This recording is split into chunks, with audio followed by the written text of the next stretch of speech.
السلام علیکم۔ آج کی ہماری کہانی ہے دوستوں کے نام۔ دوستی ہو تو ایسی۔ کامران اور عمر کی دوستی پوری کالونی میں مشہور تھی۔ دونوں ایک دوسرے پر جان چھڑکتے تھے۔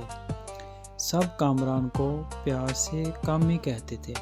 ایک دفعہ عمر ٹیچر سے پانی پینے کا پوچھ کر گیا، لیکن پھر اس کی واپسی نہیں ہوئی۔ جوں وقت گزر رہا تھا، کامی پریشان ہو رہا تھا۔ چھٹی کے وقت کامی عمر کے گھر گیا اور کہا، آنٹی، عمر ٹیچر سے پانی کا پوچھ کر گیا تھا، لیکن واپس نہیں آیا۔ کیا وہ گھر آ گیا ہے؟ اس بات سے عمر کے گھر والے پریشان ہو گئے۔ اب کامی کو ایک جوگی کی باتیں یاد آنے لگی۔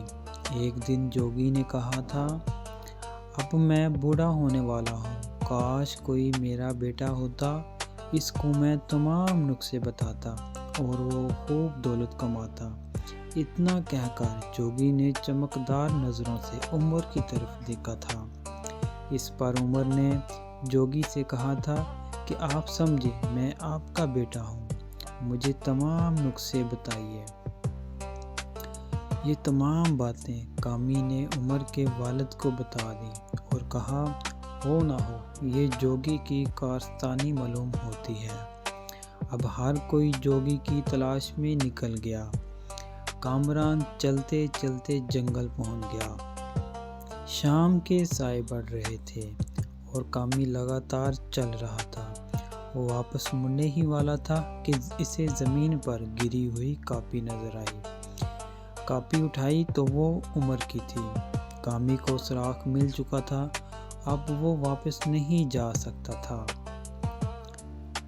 کامی ایک سمت چلتا چلا گیا۔ رات ہو گئی تھی، اب اسے ڈر لگ رہا تھا۔ لوگ کہتے تھے کہ وہاں بدروحیں رہتی ہیں۔ جو لوگ بھی جنگل میں گئے، وہ واپس زخمی ہو کر آئے۔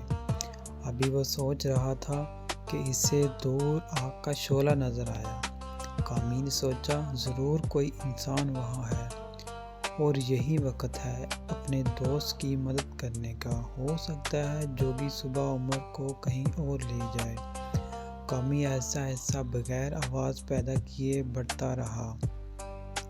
تقریباً آدھا گھنٹہ چلنے کے بعد اسے احساس ہوا کہ وہ آگ کے قریب آ گیا ہے۔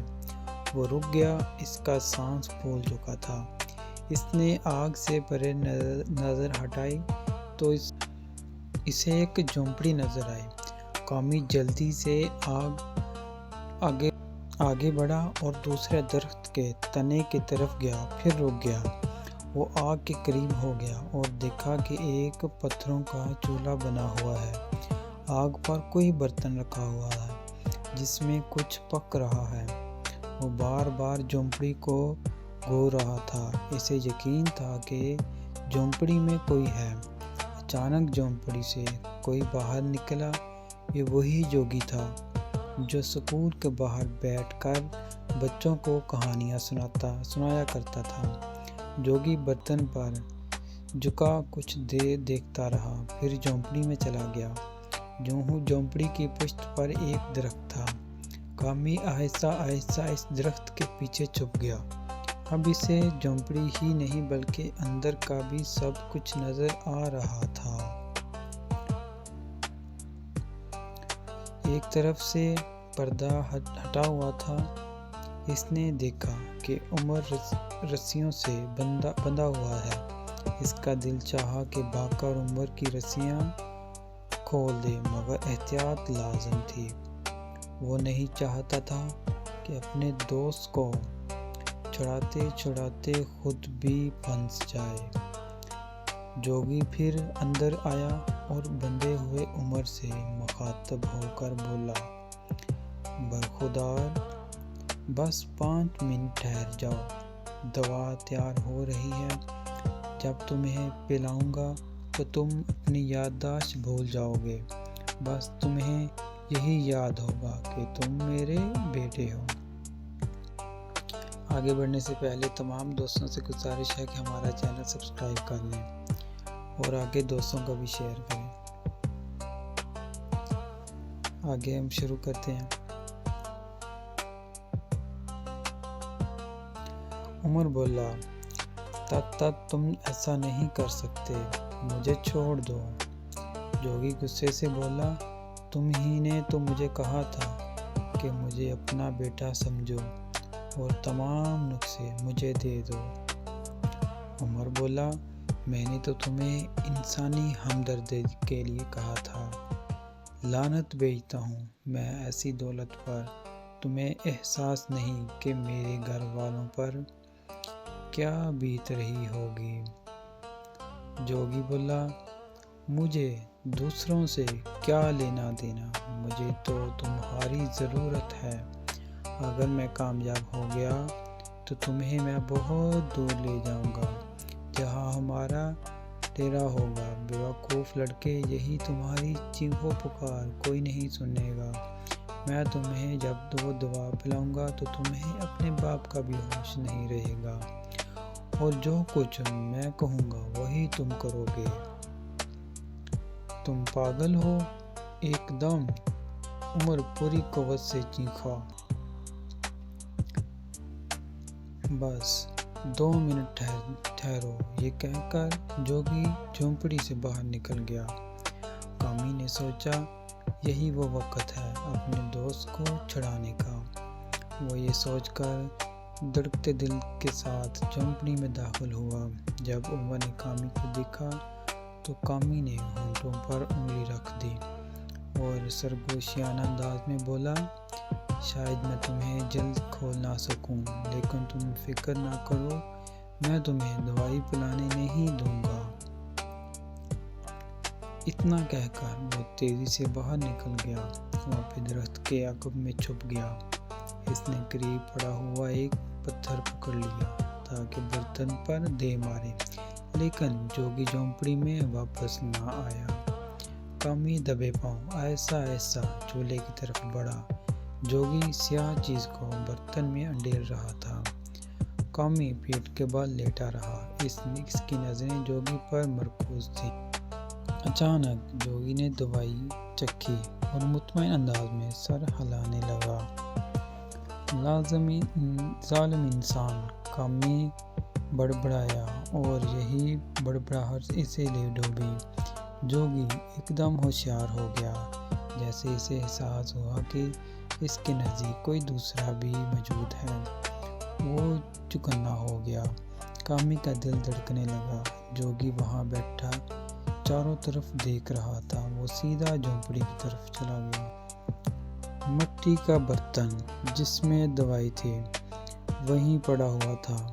کامی کا دل چاہا کہ نشانہ لے اسے توڑ دے۔ اسے خطرہ تھا کہ اگر نشانہ ٹھیک نہ لگا تو کھٹکا ضرور ہوگا۔ پھر جیسے ہی اس نے پتھر نشانے کے لیے اوپر اٹھایا اور خود بھی سیدھا ہوا تو جوگی جھونپڑی سے نکل کر چولہے کی طرف بڑھنے لگا۔ وہ اب بھی چوکنا تھا۔ کامی دھڑم سے زمین پر گرا اور آواز سناٹے میں ابھری۔ جوگی ایک دم اچھل پڑا۔ اب کامی کا بچنا مشکل تھا، لہذا وہ پتھر کو لیے ایک دم کھڑا ہو گیا۔ کامی نے ایک دم وہ پتھر جوگی کو مارا۔ جوگی وہ پہلے ہی تیار تھا، ایک طرف ہو گیا۔ کامی نے دوڑ لگا دی، جوگی بھی اس کے پیچھے تھا۔ کامی نے جھک کر پتھر اٹھایا اور پوری طاقت سے جوگی کو مارا، لیکن خوش قسمتی سے وہ ایک بار پھر بچ گیا۔ جوگی نے دوڑنا بند کر دیا۔ کامی بھی رک گیا۔ جوگی واپس پلٹا اور آہستہ آہستہ جھونپڑی کی طرف جانے لگا۔ اچانک جوگی نے اسے پتھر دے مارا۔ کامی ہوشیار کھڑا تھا۔ وہ جھکا اور جھکنے کے بعد تیزی سے کھڑا ہوا اور پھر پوری طاقت سے جوگی کو پتھر دے مارا۔ پتھر جوگی کے ناک پر لگا اور پھر دوسرا پتھر اس کے سر پر لگا۔ جوگی زمین پر گرا اور اس کی گردن ایک طرف ڈھلک گئی۔ کامی نے عمر کو ساتھ لیا اور جاتے ہوئے اس نے سیاہ مادہ زمین پر گرا دیا۔ دونوں جنگل میں بھوکے پیاسے بھٹکتے رہے۔ وہ جنگل میں خوفناک تھا۔ آخر صبح ہونے کے بعد وہ جنگل سے نکل چکے تھے۔ کامی اپنے دوست سے محبت نہ رکھتا اور اتنا بڑا خطرہ مول نہ لیتا تو شاید اس کا دوست جوگی کا بیٹا بن کر رہ چکا تھا، لیکن کامی کی جرات نے اپنے دوست کو موت کے منہ سے نکال لیا۔ یہ ہے آج کی ہماری کہانی۔ دوستو، آپ سب سے نصیحت ہے کہ اپنے دوستوں کے ساتھ وفاداری سے رہیں، محبت کریں، ان سے پیار سے رہیں اور ہمارے چینل کو سبسکرائب ضرور کریں۔ Thank you.